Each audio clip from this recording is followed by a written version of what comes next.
All right, so let's get started. Today we're going to finish up on convexity and get back to first order methods. So start off with Administrivia, a good way to ease into class. Homework 1 is out today. I'm sure everybody's really happy about that. It's due in 2 weeks from today on September 20th at the beginning of class. So if you want to hand it in at the end of class, you need to use a late day. If you do decide to use late days, what you should do is, well, you can bring it to class if it happens to be on a class day that you're doing it, but otherwise you can hand it in to the course assistant, who's Michelle. Her contact info is on the course webpage. And make sure that you do it before whatever the beginning of class would be on the day that you hand it in. Just a reminder, so pretty soon after homework 1 is due, your project proposal is going to be due, so that's something you should keep in mind. Don't just forget about the project until the day before your proposals are due. I wanted to give you a little bit of an idea of what we're expecting in the project proposal write-up. So it's going to be 2 to 3 pages of reasonable margins. We're not going to be the font police or whatever, but if you try and do it in 4-point font, we're gonna take out our magnifying glass and also be very unhappy. What it should contain. So the first thing it should contain is the project goals. What would a perfect success of the project look like, right? And then, just in case you don't get the perfect success that you're hoping for, what do you think sort of a minimal successful outcome would be? In order to achieve this hopefully perfect success, you're going to need some resources. So typical resources the project needs might be a data set that you're hoping to analyze. It might be some external software packages that you're hoping to build on, that sort of thing. So we want a listing of what it is that you think you're going to need and why it is that you think you're going to be able to get it. Right? It's usually a bad idea to say, okay, I'm going to analyze data set X unless you have that data set in your hot little hands on a USB stick, right? I just yesterday got email about a data set that's available. Carlton knows about this, which I've been waiting for something like 2 years. So, so even if somebody, and the whole 2 years, it's been, oh yeah, we'll get that to you within a month, right? So make sure if you're going to analyze a data set that you have it in your hands. Let's see. So obviously the project has to be pretty strongly related to optimization, otherwise it's not an optimization course project. But just to make sure that we as the TAs and professors understand what it is that the relationship is, you should spell it out in detail what the optimization component of the project is. It's okay to build on other work. So if you built, some incredible data collection thing as a course project last semester, you can start on top of that. That's great, standing on the shoulders of giants and all of that sort of thing. But you should clearly state what it is that's the project, as opposed to what's been done previously or what will be done for, I don't know, what DARPA's paying you to do, right? There should be,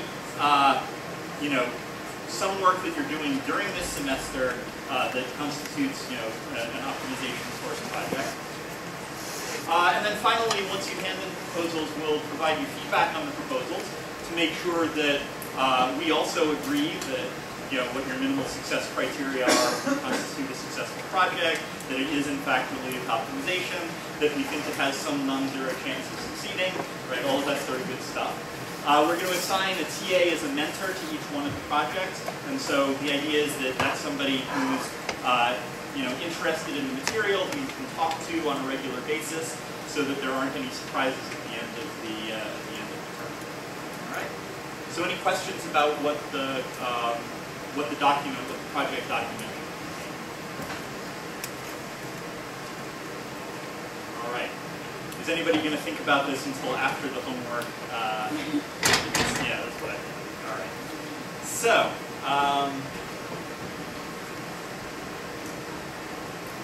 let's start back now with review. So at the beginning of every class, I'm going to try and just do a very brief review, remind you what it is that we were talking about at the end of the previous period. Studies show that people remember things better if you remind them, several times separated by a few days. So hopefully this will remind you. You're going to look at your notes at some point. That will remind you again. All right, so we started off by talking about convex sets. We talked about the primal and dual representations. So the primal representation is as the convex hull of a set of points. The dual representation is you intersect a whole bunch of hyperplanes. And every closed convex set has both a primal and a dual representation, although they may be big and even infinite.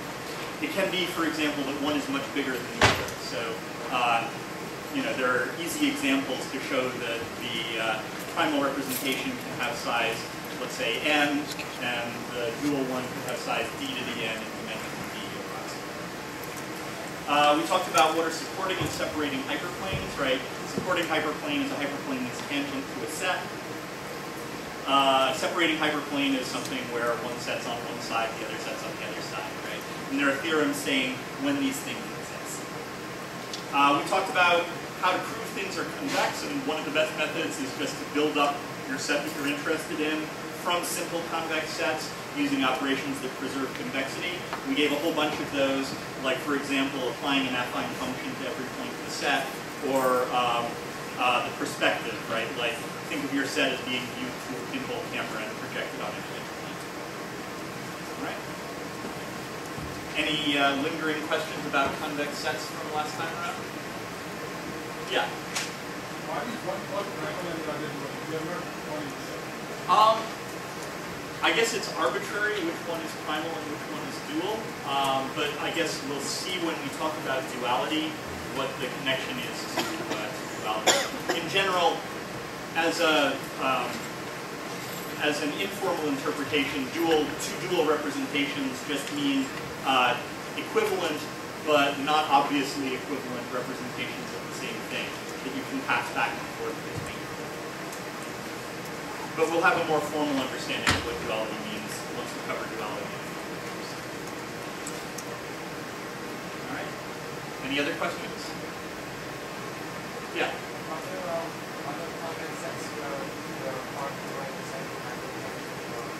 Yes, absolutely. So think about a cube, right?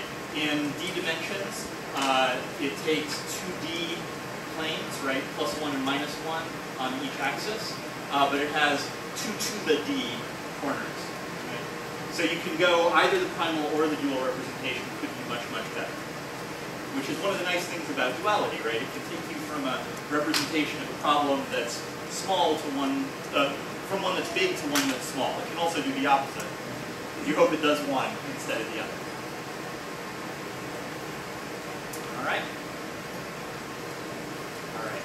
So, continuing on the review, we talked about convex functions, right? And the definition of a convex function is a function whose epigraph is a convex set.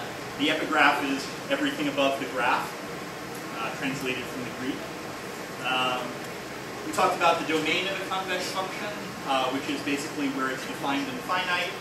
We talked about sublevel sets and their relationship to convexity.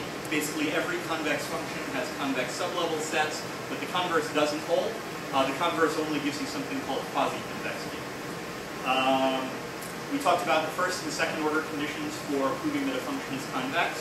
So the first order condition was that if you take a first order Taylor expansion of a particular point, right, so here's my convex function, here's my first order Taylor expansion going like that, and the function lies entirely above its first order Taylor expansion. And that's true at every point. Second order one is you take two derivatives to get the Hessian matrix, and you check whether that Hessian is positive semi-definite everywhere. And of course, if you want to prove a function convex, same thing. You can build it up from simpler convex functions using operations that preserve convexity, like, for example, perspective of a function, or taking a convex function of two arguments and minimizing over one of them.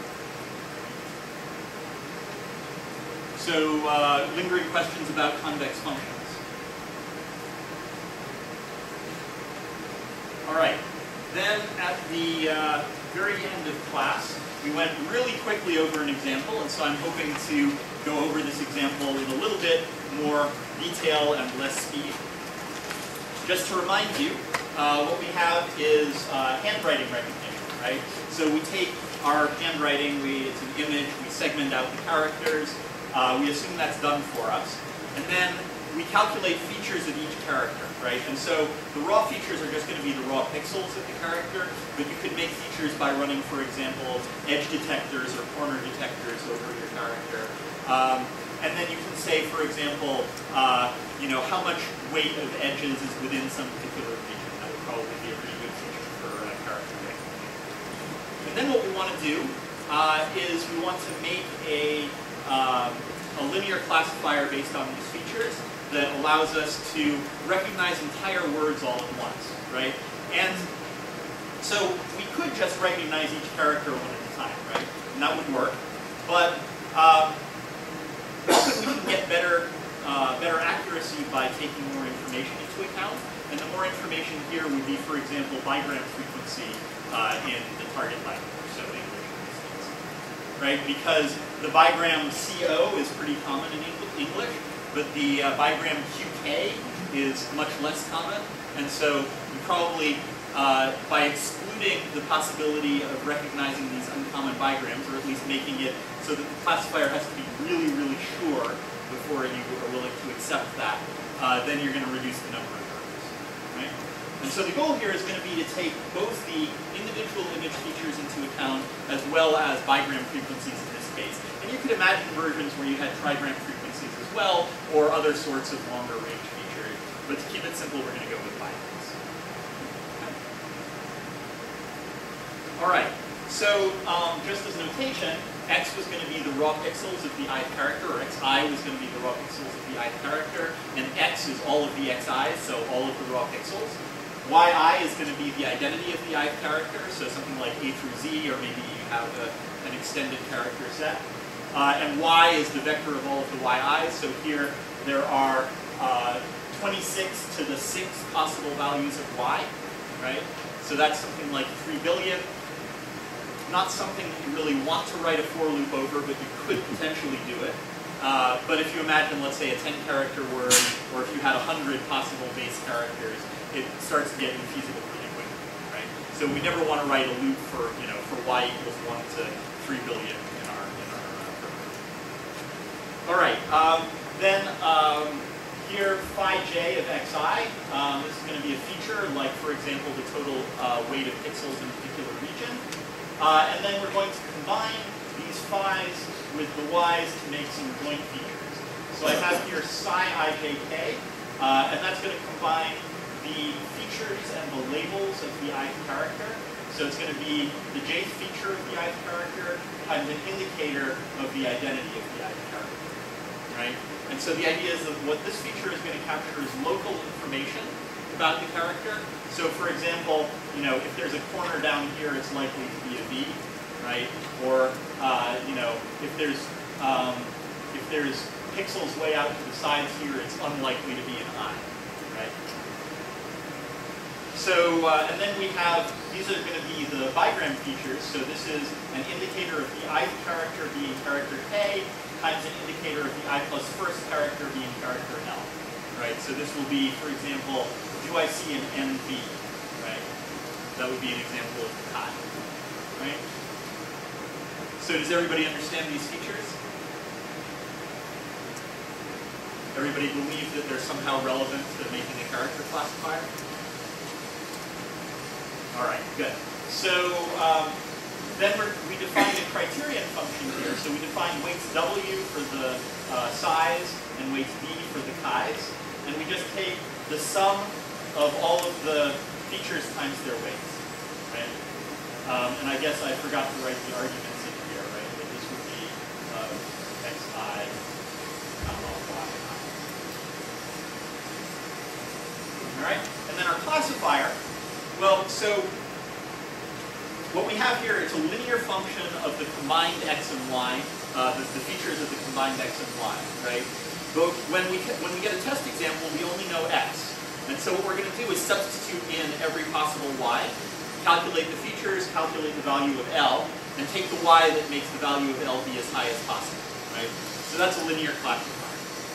If there were only two values of y, you know, let's say we were classifying, I don't know, English words from Spanish words or something like that, then it would be really easy. You just substitute in y is 0 and then substitute in y is 1, right? And calculate the features and see which is higher. Here there's the 3 billion different possible alternatives, so we don't want to do that. Luckily it turns out that there's an efficient algorithm for doing this maximization, right? We're not going to cover that right now, but we might get to something like that later in the course. It's called the Viterbi algorithm, in case you guys see some people nodding their heads. So yeah, so there's a fast dynamic programming algorithm for calculating this argmax, assuming we know x, b, and w. Right? Yeah. So with J subscript, there's different features that That's right. J subscripts the features, the different features of the character. So typically there'll be many, you know, hundreds of thousands. Is it a set of J's in which we can learn B and W? Right. So that's going to be the next slide. Is talking about how we're going to learn it. Right. So this is the setup for what we do once we've learned. And very much an interesting question is how do we get to B and W? Yeah.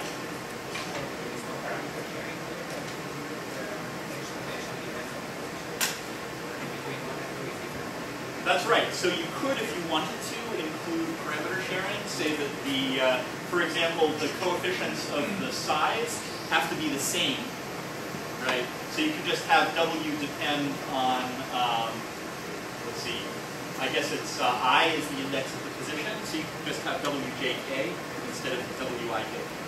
And that would be a perfectly reasonable thing to do. You could actually, I mean, the position is actually correlated with the character identity, so you could leave it this way as well. Yeah? So X is something you measure, and Y is something you want to find, right? That's right. X is something you measure, Y is something you want to find. So shouldn't you be doing argmax L of Y given X, B, and W? So here, L is just some function that I wrote down, right? It's not a probability. So it has 4 arguments, X, Y, V, and W. The semicolon to remember this. Yeah, so I used the semicolon to separate the parameters from the things that we're observing or predicting, right? So it's not a conditioning bar or anything like that. It's just to separate the parameters from the data.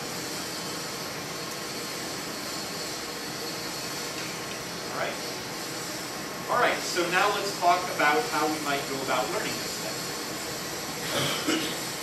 And so, maybe unsurprisingly, not to give the punchline away, it's going to turn out to be a convex optimization problem in the end. But it's not at all obvious how to set it up as a convex optimization problem, much less as one that you can solve it. So, how are we going to do this? Well, so the first thing is to observe that we're going to get our answer right if L of xy vw is bigger than L of xy prime vw, right? Where y is the correct answer and y prime is any other answer, right? If that's true for all y prime, then we're good, right? We make the right decision. Now notice that that's a greater than. One thing that you're probably going to take out of this course is that greater than signs are much less convenient than greater than or equal to signs, right? And in this case, there's a couple of reasons. So one of them is that all of the standard optimization problem formulations, they use closed sets as their feasible set, right? So just in order to use the standard formulations, it has to be greater than or equal to instead of greater than. But sort of even sort of more basic than that is, you know, what if the right answer wins by 10 to the minus 436, right?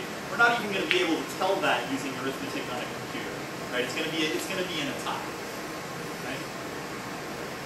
So what we want to do is we want to say that the right answer doesn't just have to win by 10 to the minus 436, it has to win by, let's say, 1, right? Some nice, reasonable number. And 1 is arbitrary, right? It could be 10, it could be 0.1, but, you know, I kind of like 1, it's a good number. Okay? So we'll make the right answer win by at least 1. So how do we write that? We write that using, well, basically like this, right? L of xy vw has to be bigger than or equal to the max over all y prime of L of x y prime. I'm going to make this a little bit darker to make sure that it's obvious. X y prime vw plus this function pi of y prime. So what is pi? Pi is 0 if y is equal to y prime, so we don't make the correct answer be itself. That would be kind of hard, right? But pi is bigger than 0 in any other case. So we could just set pi to be 1 if y is not equal to y prime, right? And then what that says is that the correct answer has to beat the wrong answer by at least 1, right? Now, in fact, we can be smarter because some wrong answers are more wrong than others. Right? You can get partial credit. We'll give partial credit on the homework. Maybe rare, but we'll give it. So more wrong means, so y represents the entire identity of the word, right? Like convex would be y. So if you have convcx, maybe that's a little bit better than pqjlzr, right? That's just a totally wrong answer. So if we make pi be the Hamming distance between y and y prime, so 1 in the first case or 6 in the second, then that says we have to beat really wrong answers by more than we beat nearly right answers. Okay? So does everybody sort of understand now what it is, what this constraint means, and why it's a reasonable constraint?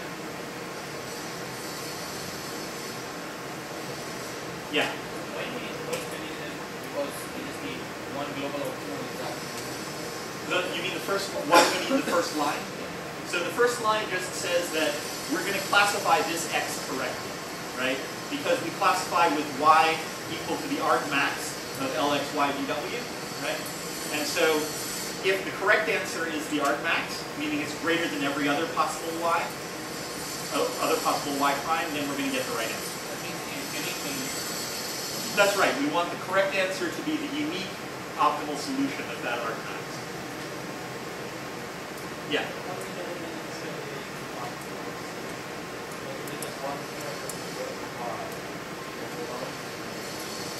Well, then we're going to say that we're going to pick one, right? I mean, you're right. You could make pi be even fancier, right? To say that L versus lowercase l versus capital I is a really easy mistake, and so you don't have to necessarily need it. And that's actually probably a good thing, right? If you have sort of a confusability matrix per character, then you could do sort of Hamming times that confusability matrix, right?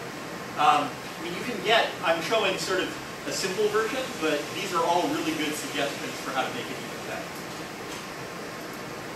Yeah?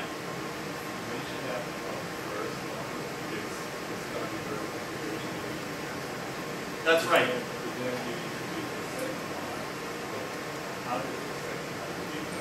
The second line is also very computationally intensive, potentially, if you do it the naive way. I'm actually going to talk about how to make it efficient in just a little bit. But at the moment, it's still horribly inefficient. Yes, you're right to point out that we can't really implement this and expect it to work now. Yeah? That's right. So we're assuming labeled training data, right? So somebody gives us a whole bunch of words and their correct transcriptions. So no, we're not. So we're not trying to do unlabeled learning of character recognition. That would actually be quite difficult because it would be very hard to give them the same names that we're accustomed to giving, right? You could recognize that there are some classes of things, and then maybe learn the mapping between the labels and the classes. But here we're doing the easier problem of just labeled. Somebody gives us a whole bunch of handwritten words that are properly segmented, and every character is labeled with the right answer.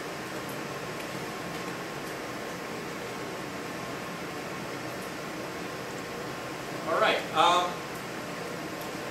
So now, let's start by showing that this is going to be, that we can turn this into a convex optimization problem. And convex doesn't necessarily mean fast, but it means faster than if it weren't convex. Let's argue that the right-hand side, this thing right here, right? Let's argue that that is a convex function of v and w, right? So does Does anybody have a suggestion of why it might or might not be convex?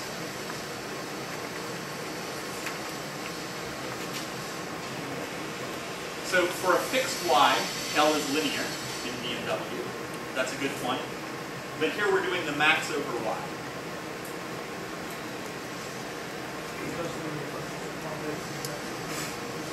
Right, so max of convex functions is convex. The linear functions are convex. There's 1 per y prime.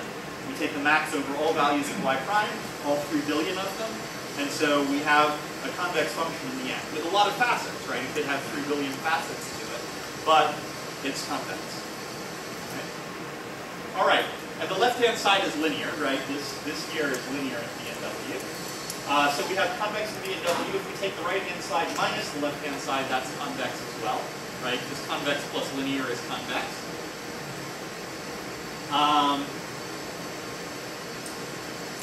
So now let's argue that it's bounded below.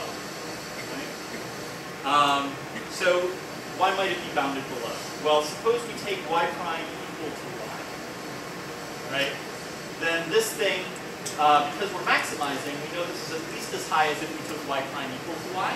So we know that this thing is bigger than or equal to this thing, right? So we know that the reverse of this inequality is 0, right? And so we know that this thing minus this thing is bigger than or equal to 0, right? Right-hand side minus left-hand side is bigger than or equal to 0. So it's convex and it's bounded below by 0. Everybody believe that? Okay. So now what I'm going to say is that we should learn V and W by minimizing the sum over all training examples T of the right-hand side, for example, T, minus the left-hand side, for example, T, and then plus a regularizer. Let's say C times the norm squared of V plus the norm squared of W. Okay? So the norm squared is clearly a convex function. Each term in that sum is a convex function. We've added together a bunch of convex functions. The result is convex, right? So now it's a convex optimization problem to find V and W. I still haven't argued that it's efficient, but at least now it's convex. Does everybody believe that? Does anybody disbelieve that? All right. We have a whole bunch of undecided.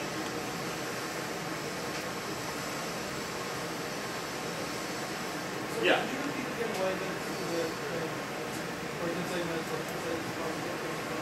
Yeah. So the right-hand side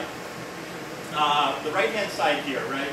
We could take y prime equal to the true correct y, right? In which case, the right-hand side would be L of x, y, v, w plus this is 0, right? Pi of y comma y is 0, and so we know that this thing is at least as large as this thing.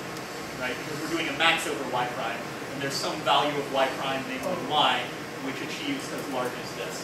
Right? So if the right-hand side is bigger than the left-hand side, we can subtract the left-hand side and say 0 is less than or equal to the right-hand side minus the left-hand side.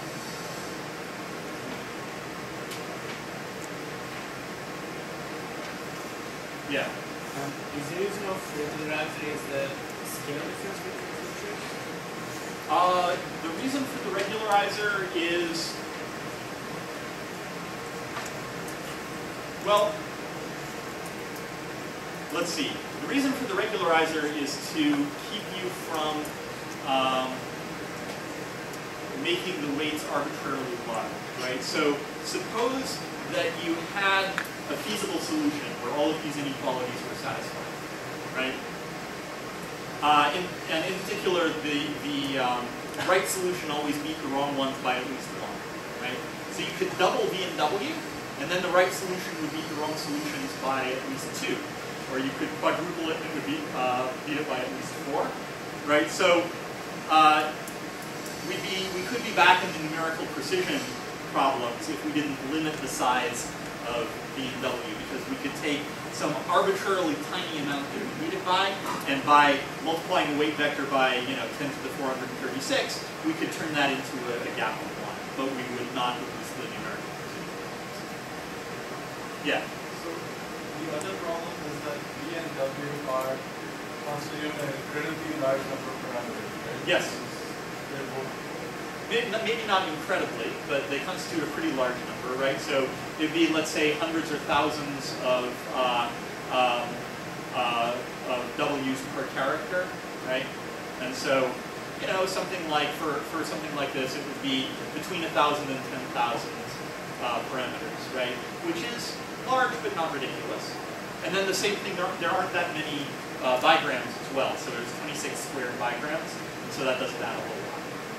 So it's large, but it's not ridiculous, right? We could expect to get a decent amount of, we could expect to learn if we had a decent amount of training. But it's possible that since there's such a large number of parameters, there's more than one equally good solution. Right, so because this is going to be a convex optimization, we know that the optimal reason is going to be a convex set, right? So we know that there might be more than one, but it will be, sort of a connected set. It will be like one qualitative way to solve it. The other thing is, if C is non-zero here, right, then it's strictly convex, and a strictly convex function actually has a unique global minimum. And so this is going to wind up being only one solution.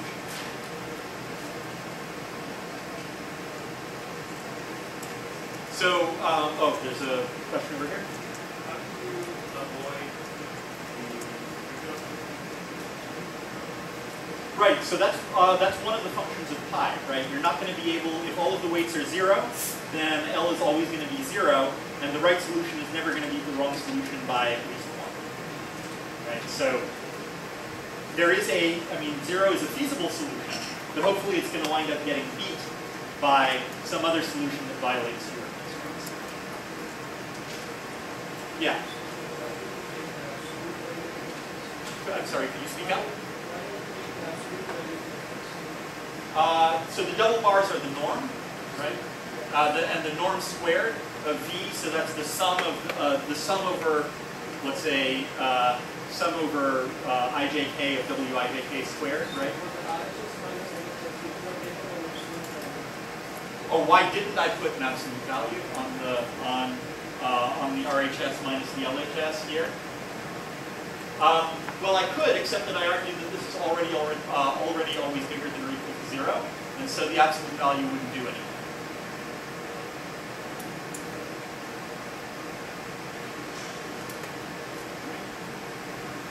So I should point out, by the way, that the optimal solution here isn't necessarily going to satisfy all of these constraints, right? It's going to, so what this thing here is, this is the amount by which the constraint is violated, right?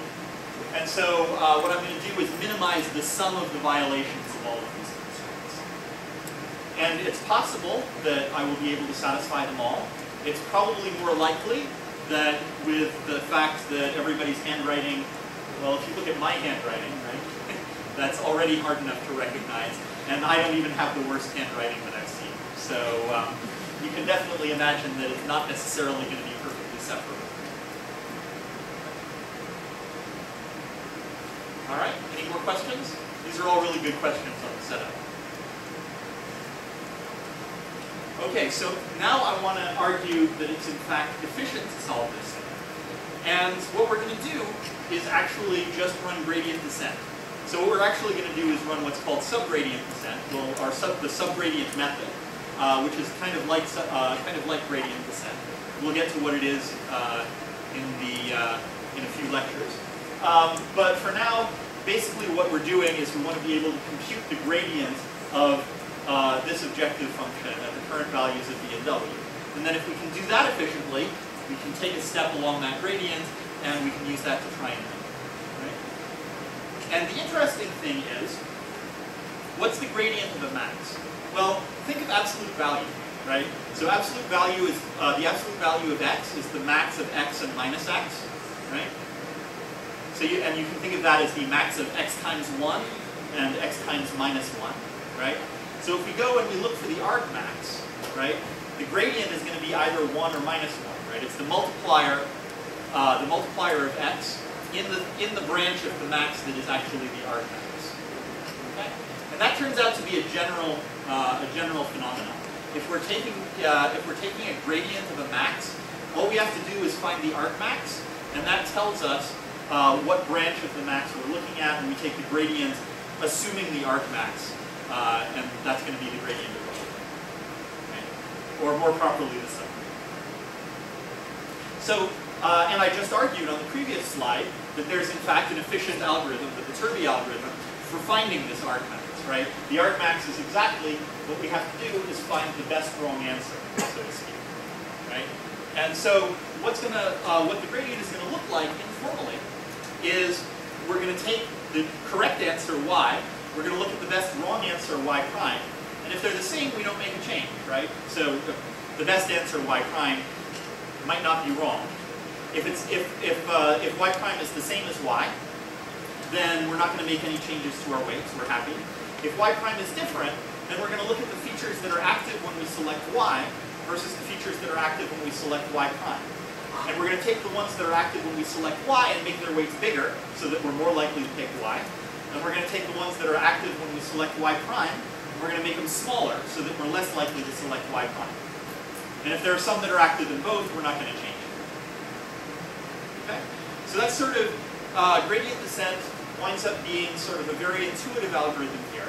We just do our optimization to try and find what we would classify the word as, and if it's different from the correct classification, we add something to the weights to make it more likely that we'll do the right thing. Okay? So this is kind of cool, right? Because not only did we reduce it to a convex problem, which lets us figure out all sorts of interesting things like there being a unique global optimum. Turns out that there's an efficient way to solve this problem, even though it has a minimum of 3 billion constraints. Right? One for each y. So I think that's kind of cool. And so did other people. This sort of thing was proposed, I don't know, maybe 10 years ago. Wound up being making a big splash. Any questions about this? All right, so now let's get on to completely new material. There's actually not much before I'm going to hand over the lectern to Ryan. But just a few more definitions. So, in addition, I mentioned actually strictly convex functions before. What is a strictly convex function? So, just like for convex, we have f of tx plus 1 minus ty, right? Where x and y are in the domain of the function, right? And we're going to compare that to t f of x plus 1 minus t f of y, right? And we would put a greater than or equal to sign here for ordinary convexity. For strict convexity, it's just going to be a greater than sign, right? So if the inequality is always strict, where x is not equal to y, right?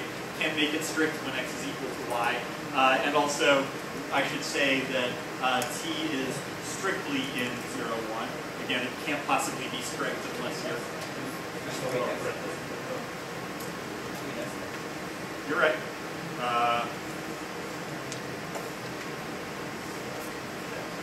Good point.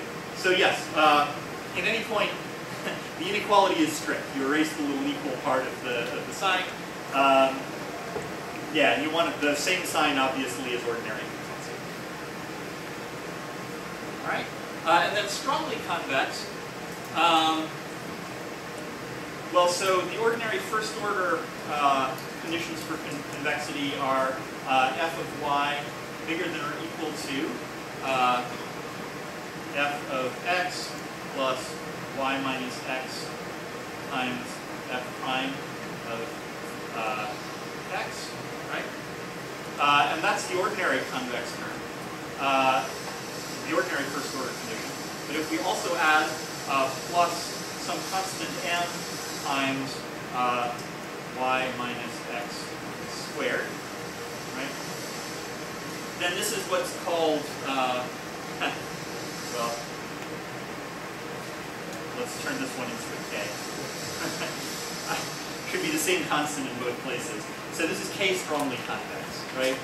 So an example of strictly convex would be something like log of 1 plus e to the x, right? So what does that look like? If x is really small, it's basically log of 1. If x is really large, it's basically x, right? Log of e to the x is x. And in the middle, it's going to smoothly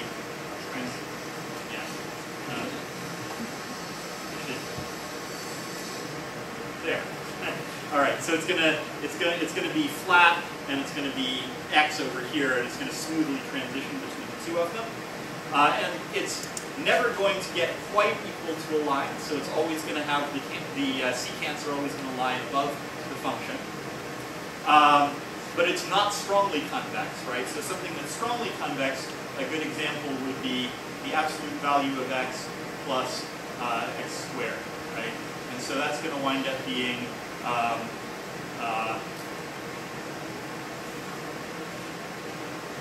well, let's see. Let's put, I think the standard thing to do is to put over 2 here, so that the Hessian is 1 when it's 1 strongly convex. And so this one is going to be, that one will be 2 strongly convex, right? And that looks like, right, so it's got a kink at the origin, and then it's got the absolute values. Then it's got the quadratic, right? And what, the point here is that instead of just being able to draw a tangent line, like I would with an ordinary function, I can draw a tangent parabola that lies entirely below. So questions about strict or strong convexity? Yeah? What role does the K play? What role does the K play? Oh, so the question is, what role does the K play is the question. And the idea is that the bigger K is, the more curvy the parabola is that you can lower bound the function by, right? And so that's going to wind up, for example, in convergence bounds, it's going to help to have something that's more strongly convex, because then you'll be able to sort of have a stronger signal pointing you towards the middle. Yeah? Really strong, like something which is very strong, be more easy to solve, or something which is very strong, really convex, or really strongly convex, be easy to solve than something which is one. Right, so that's the point, is that you'll often wind up getting better convergence rates for higher K, right?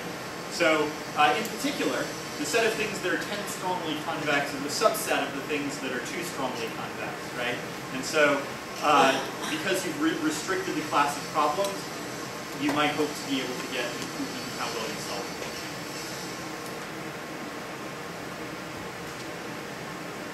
All right.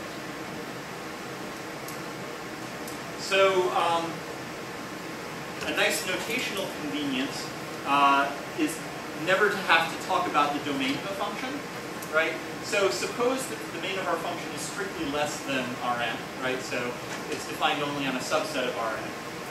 We can define g of x to be f of x when x is in the domain of f, right? Or infinity otherwise, right? So if we're you can think of this as infinity tells you that you've gone to the wrong x, right?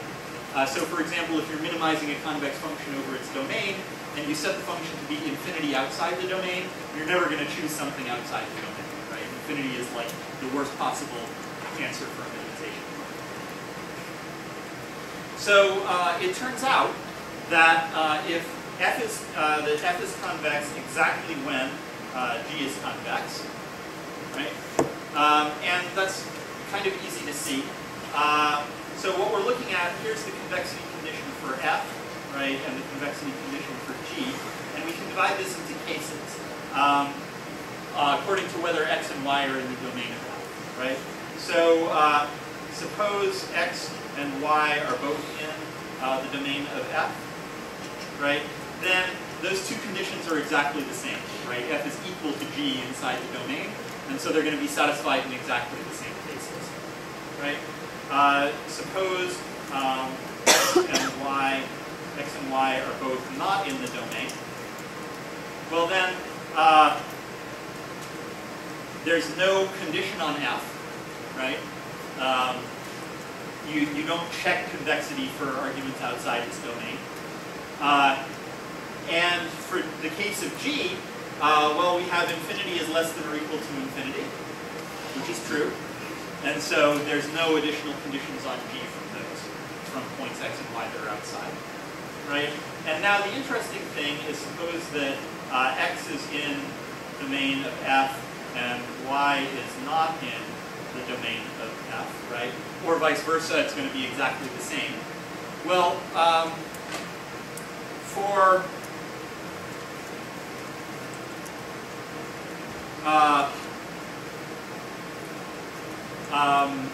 there's not going to be any requirement for F because again we're not supposed to check. For points that are outside the domain. For G, this left-hand side here, right?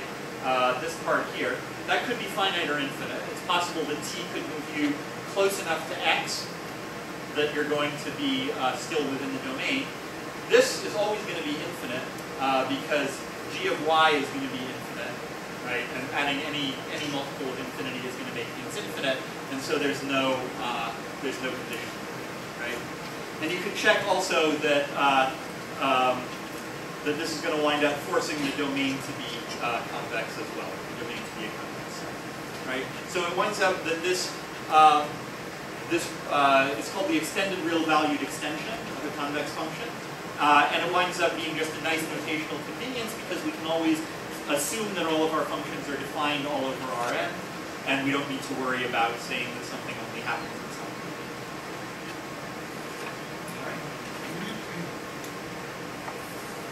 All right. One last property is Lipschitz. So a function is Lipschitz in a particular norm if the following holds. The difference between f of x and f of y is less than or equal to some constant L, which is called the Lipschitz constant, times the distance between x and y in this norm, right? So what does that mean? It means the value of the function can't change faster than essentially linearly, right? So if you look at L times the distance between x and y, well, as you move y out along a ray away from x, L times the distance is going to grow linearly, and so the function can't grow, the difference between f of x and f of y can't grow faster than linearly, right? So this is like it's like a continuity assumption, but stronger, right? Continuity means there are no instantaneous jumps, right? What this says is that there are no jumps that are faster than some slope. So obviously this is a nice condition if your function is Lipschitz. Just out of, as a quick test to see if people understand the idea, think about whether the absolute value of x is Lipschitz. Yes or no? Yes? Lots of yeses? No? Nobody's willing to go for no. All right, that's good. Lipschitz constant? What is L?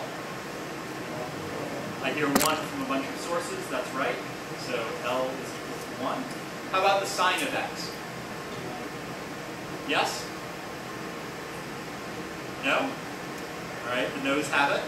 And the reason is this jump here, right? If you take x on one side and y on the other, you push them arbitrarily close together so that this thing on the right gets arbitrarily small, while this jump is always going to be 2. Right? So it can't be Lipschitz for any finite L, because we can always push x and y so close together as to beat that. Yeah?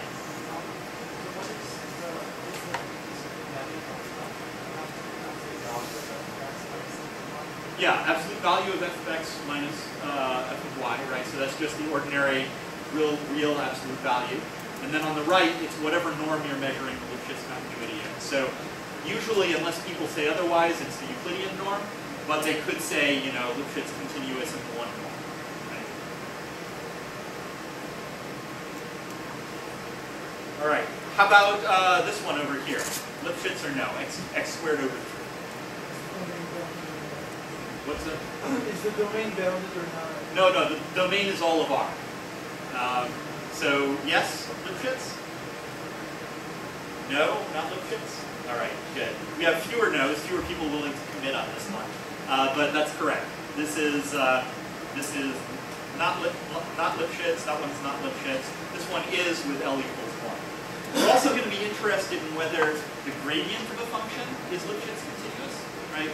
Oh, by the way, Lipschitz and Lipschitz continuous mean the same thing.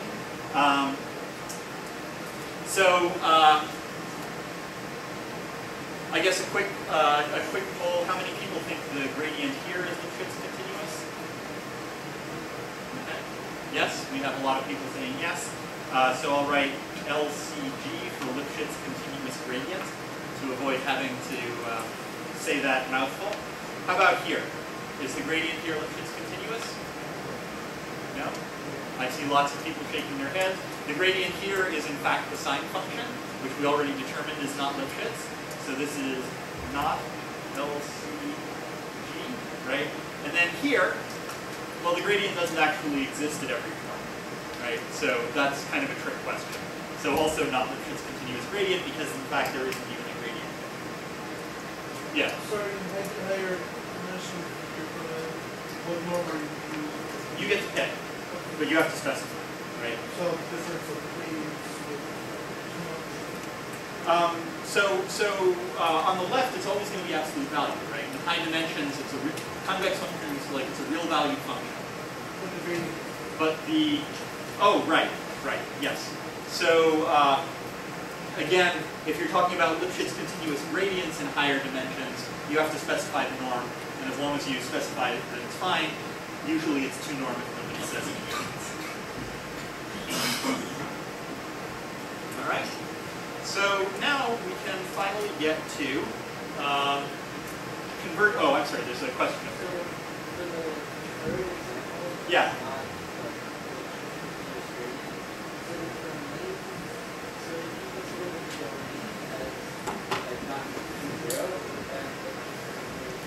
I see. So could you define the function to have a Lipschitz continuous gradient on the domain which is all of R minus 0? And the answer is yes. But then you would have a non-convex domain, which will typically violate the conditions of a lot of our grades.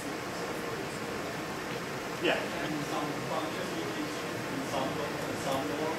Yes, that's correct. The question is, can't some function be Lipschitz in some norms and not in others? And absolutely. That's why you always have to specify. Any more questions about Lipschitz-ness? Lipschitzianity? I actually don't know what the right way to say it is. Yeah. Right. So typically, the theorems will be stated. You know, suppose the function f is Lipschitz with constant L, then you'll get convergence in some function of L. Right? So the constant has to be finite, but typically the theorems will give you some stronger result if you have a better L. Right, it has to be positive, right? No function is -1 Lipschitz. I guess maybe the function with domain that's empty could be -1 Lipschitz, but I don't even want to get to that. All right, another question? You go back to the previous slide. Yeah. Could you explain why the first one isn't Lipschitz? I think Lipschitz is like how smooth the function is, and I'm really missing something. So could you explain why it isn't Lipschitz? Suppose we fix any L, right? Okay. So let's say we fix L to be 50, right? Okay. Then the difference between f of x and f of y has to be less than or equal to L times the difference between x and y. So suppose we make x and y be 1,000 and 1,001, right? Okay. The difference between f of x and f of y is going to be really big, right? It'll be on the order of 1,000 over 3, right? Anyway, it'll be big, Yeah. right? And whereas the difference between x and y is small, right? So it's a slope bound as well as smoothness. Okay. And the parabola has unbounded slope. More questions about Mr. Lipschitz? All right, so let's get back to gradient descent. So there are lots of benefits to knowing all of the definitions that I've just spent the last lecture and a half covering. But one of them is that we can now finally state some convergence results about gradient descent. And these convergence results are, depending on the properties of the function f. And so I'm going to state them all in terms of bounds on how many iterations it takes to get to accuracy epsilon times our initial accuracy. Right, so f of x0 minus f of x star is the initial amount by which we're above the optimum. And what we'd like to do is get to some small fraction of that, and how long does it take? And if f is Lipschitz, right, convex differentiable, right, we're going to always assume that in order to make gradient descent have a unique answer and be defined. So if f is just Lipschitz, we'll have something like 1 over epsilon squared. And the Lipschitz constant will appear in the bound as well. But I'm only talking about the dependence on epsilon right now. So that's not great, right? So in order to get to accuracy 1 part in 1,000, it'll take 1 million iterations times some constant. If the gradient is Lipschitz, not just f being Lipschitz, if the gradient is Lipschitz, then it improves to 1 over epsilon, right? And that difference can be pretty substantial in practice, right? The difference between 1 million iterations and 1,000 iterations is pretty big. And if f is strongly convex, right, meaning that you can do tangent parabolas that go under f, then it's going to be even better. It's going to depend on the log of 1 over epsilon, right? And that is much, much, much better than either of those other things, right? The difference between 1,000 and the log of 1,000 is pretty huge. Okay. The Lipschitz constant? Oh, right. So both Lipschitz and strongly convex have a constant associated with them. That constant is hidden somewhere inside the O notation because I'm focusing only on the dependence on epsilon. Right? So the other interesting thing is that depending on the characteristics of f, you're going to want to select different learning rates. So for this one, we want the learning rate tk to be about equal to 1 over square root of k. And for both of these two, we want tk to be constant. And the exact value of the constant is going to depend on the strong convexity constant or the Lipschitz constant. So that's kind of cool, right? That gradient descent has such different convergence bounds depending on the properties of our function. And over the next few lectures, we're actually going to prove some of these so that we get an appreciation for why it is that we get such different.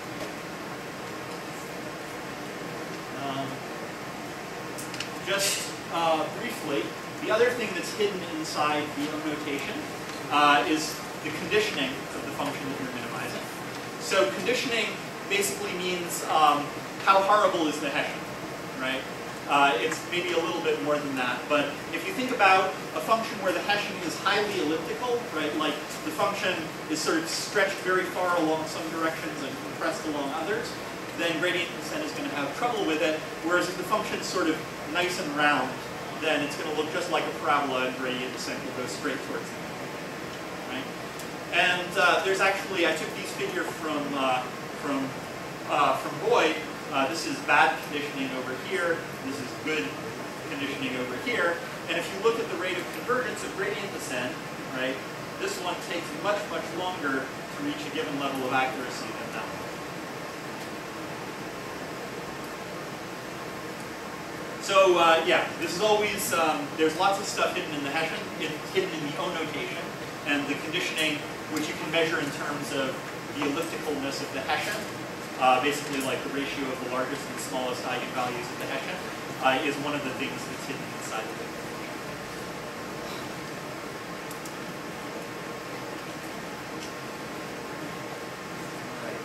So I just briefly want to mention extensions.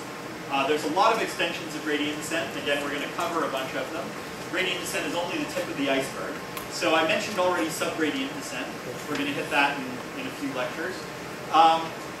You can think of gradient descent as implementing what's called a Prox operator, right? So if you minimize the distance you go, the 2 norm squared of the distance you go, plus the gradient times the distance you go, right? That will get you the gradient descent step. You'll just step directly along the gradient.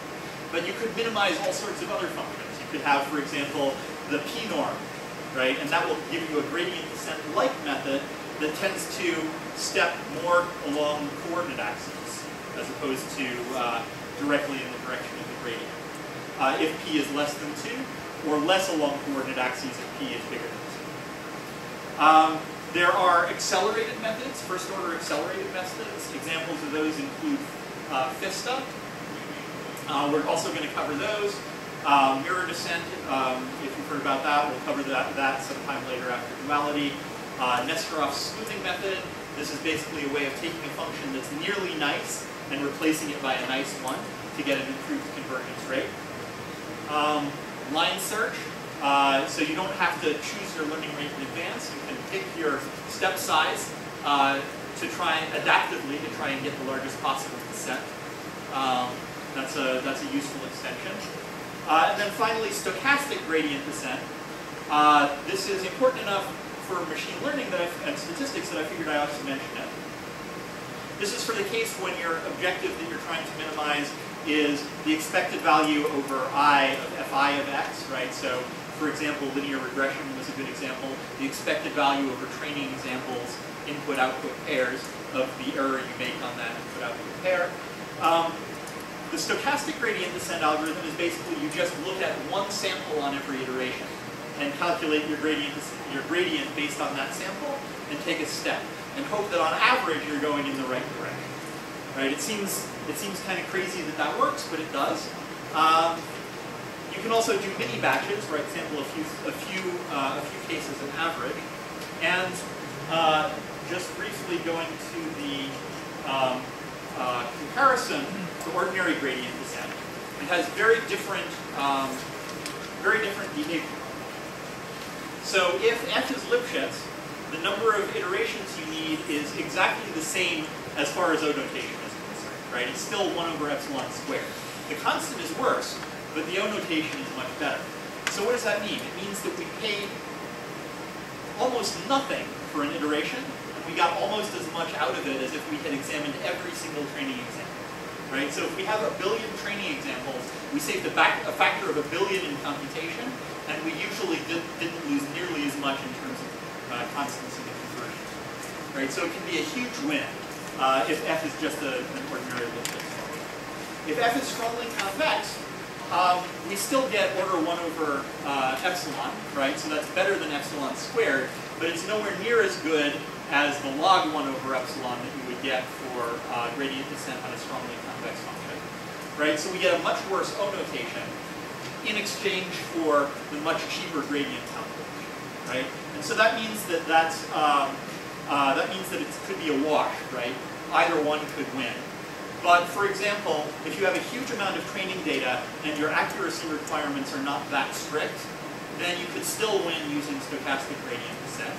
Whereas if your accuracy requirements are really strict, you're going to have to pay the big bucks, right? You're going to have to actually go and look at every training example if you want to get really down close to the bottom. So it could actually, in some circumstances, make sense to throw data away in order to be able to use stochastic gradient descent. It's kind of cool. Or sorry, in order to be able to use full gradient descent instead of stochastic gradient descent, right? Because the convergence rate for full is much better, and throwing data away makes the iterations much faster. Yeah. So is online gradient descent the same thing? Right. Online gradient descent is pretty much the same thing as stochastic gradient descent.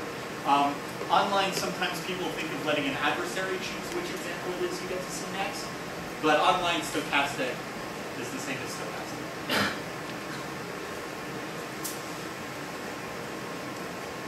So that's basically, oh, go ahead. So what if you have multiple mini batches that you pairwise that apply to gradient? that is a subject of current research. So the question is, suppose you have some big farm of parallel computers. You paid EC2 or whatever, Amazon EC2, to loan you 1,000 computers. And you have your billion data points distributed over your 1,000 computers. What do you do? And the answer is I don't know, but I can point you to some interesting papers about it.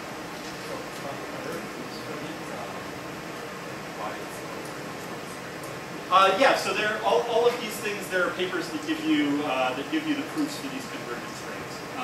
I don't have them cited here, but if there's one that interests you, send me email and I'll forward the citation to the classes. And for a lot of the results, actually, Ryan's going to prove them in the next 20 minutes, right? That's only going to take you that long. Okay. Any more questions? All right. So let's take a brief break and we'll swap to the other part of the lecture. Okay, we actually don't have very much time left, so I think what I'm going to do is I'm going to leave the proof of grade set until Tuesday because we can't do it in 10 minutes. We probably could, but that wouldn't make any sense. So we're going to revisit that Tuesday, but I'm just going to this is going to be our last lecture where we really kind of push convexity on you guys so hard. So I'm going to spend the next 10 minutes briefly giving a roadmap of why convexity is important with respect to the rest of the class. And then it's going to be up to you to either believe us or disbelieve us, I guess, by the time we get to the end of the class, whether you think convexity matters so much. So, I think I'll make both.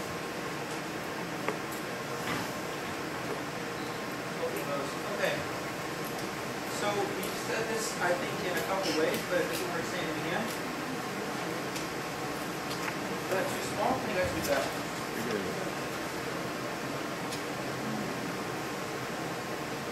This is what's called a convex optimization problem. We minimize some function f(x) subject to some inequality constraints g sub I of x less than equal to 0 and to a bunch of equality constraints.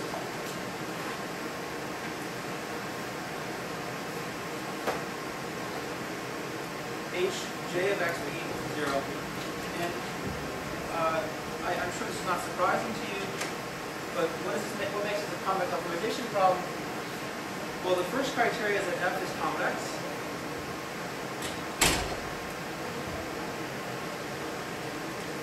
Again, not surprising, but the second thing we maintain is that all the inequality function must also be convex. And now what's true about Hj? I just want to make sure we're clear about this. What do people think about the restriction on Hj? Ideas? Anybody? What are the restrictions for the other two functions? Affine. Affine. Okay, so why does somebody say affine for linear? Right, so Hj of x, each one has to look like something like this. A transpose x plus Gj. Why does it have to be affine for it to be convex optimization problem? Whoever said that?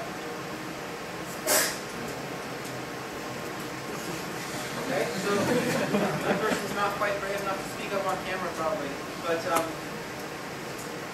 how do we write this equality constraint as two inequality constraints? We can write that as Hj of x being smaller than or equal to 0 and Hj of x being bigger than or equal to 0, right?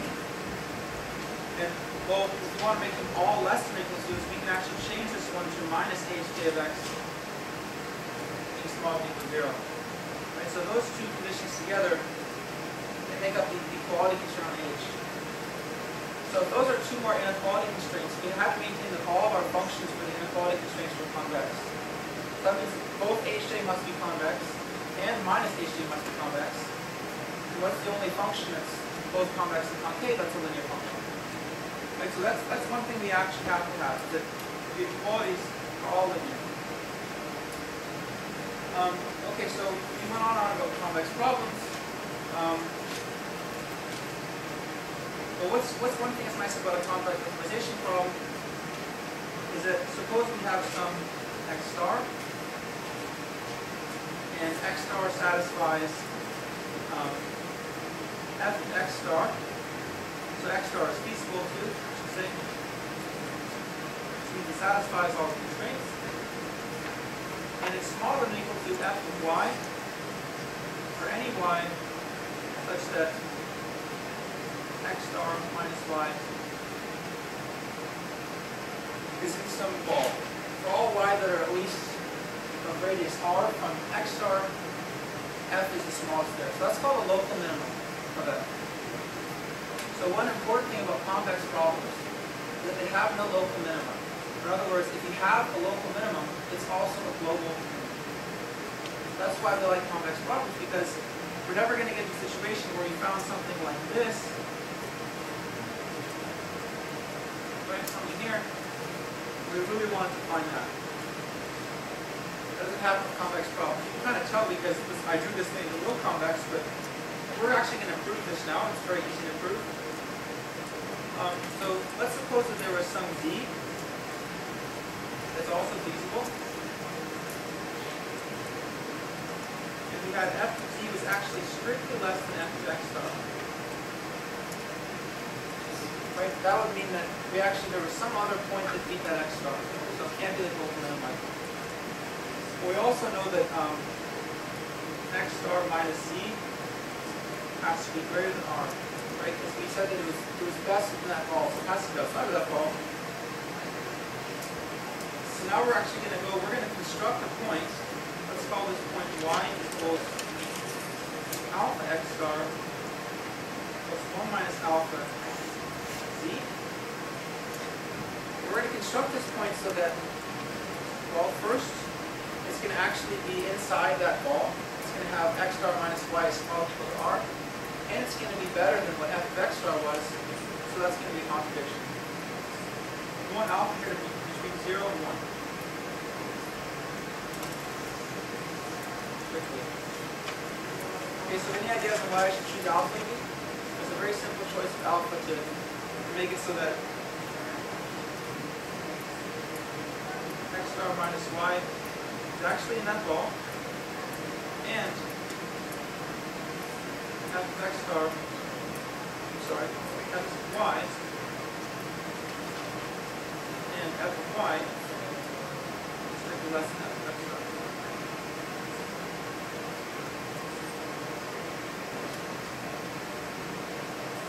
So there's not much things to play around with, right? I have r, that's what I gave you. And I also have this one in, x star minus c. So let's try taking alpha equals r over x star minus c. That's between 0 and 1, so we're okay. So what's, now let's look at this point y that I defined. What's x star minus y? You know that? So that's just going to be equal to 1 minus alpha times x star. Actually, sorry, I think I want to define, I'm going to change this slightly. I'm going to define y to be equal to 1 minus alpha times x star plus alpha times z. We'll make our lives a little easier. Okay, so x star minus y, that's just equal to alpha x star minus c, right? Equal to alpha times x star minus c.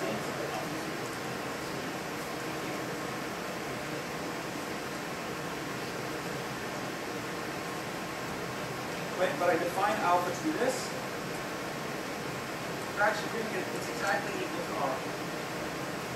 So it's right on the boundary. And what's the other property we wanted? Well, now we're going to want to break our local minima guarantee. So by convexity, f of y, which is equal to f of 1 minus alpha x star plus alpha times z, because f is convex, is less than or equal to 1 minus alpha times f of x star plus alpha times f of z. But f of z was strictly smaller than f of x, that's strictly smaller than this.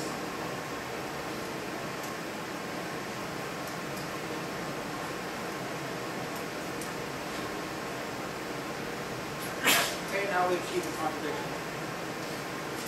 So what was the one thing I didn't do very carefully here? I didn't check that y was actually still in the domain of f. But part of what we define as a convex function is it has a convex domain. So that's okay. That's totally fine. So through this very short argument, we just have shown that any convex optimization problem has to have a global minimum. It has no local minimum. Now that doesn't mean it actually has a unique minimizer. There's a big difference, right? I could have more than one minimizer. That means there could be more than one x star that actually minimize f.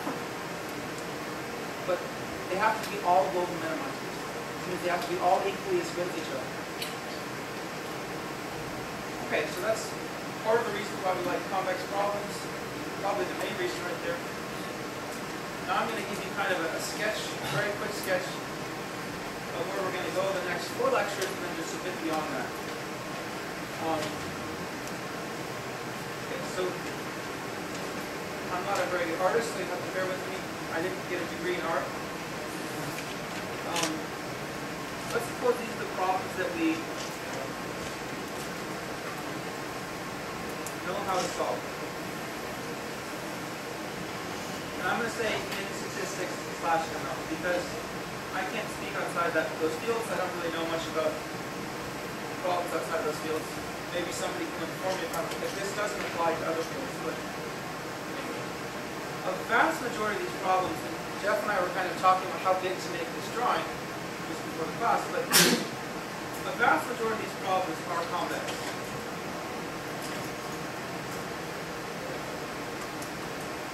And while we were thinking about what to teach for this course, we were trying to find problems in here. We were trying to find problems in statistics and machine learning that are not convex, but that we actually know how to solve. I don't mean approximately solve, I mean we know how to find the global solution. And we came up with a couple interesting ones we want to share by the end of the class, but it was pretty challenging. It wasn't like we could just rattle them off one by one. But the problems in here, there are just so many examples of problems we know how to solve that are convex that it's really the overwhelming majority of easy problems in stats and ML. So that's why we want to teach you convexity, because you'll have most likely the most success studying these types of problems. Convexity, this property too, it's going to have an arm in all the things we study for the first 2/3 of the course. So we've studied kind of already a little bit so far, but the next 4 or 5 lectures, depending on how long things take, we're going to study first order methods in great detail, and get through a lot of the extensions which I've mentioned. And after several lectures, we're going to get down to some fast and useful algorithms.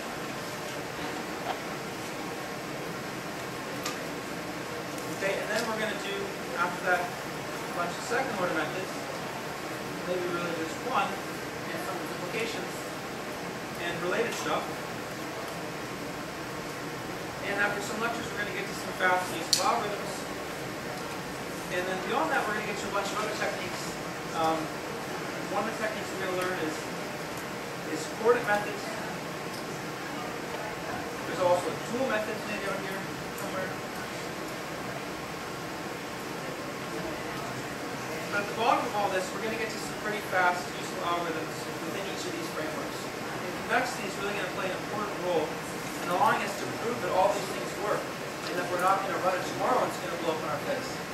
It's going to be kind of a certificate that tells us, yeah, this is a useful algorithm that will work every time. And after we've taught you all that, we're going to have a discussion about how to choose in between this stuff right here. You have a problem that you're dying to solve for your research. You have tools now from each of these kits. Well, actually, depending on what you're going for, some of them can work really well, some of them can work not so well. And it's going to be important to kind of go through a bunch of examples and kind of lay the ground rules for when this stuff, for when to use what. So that's just a brief view of what we're going to do. The next 4 lectures are going to be right here. And after that, you're going to have some cutting edge tools to solve some pretty important problems.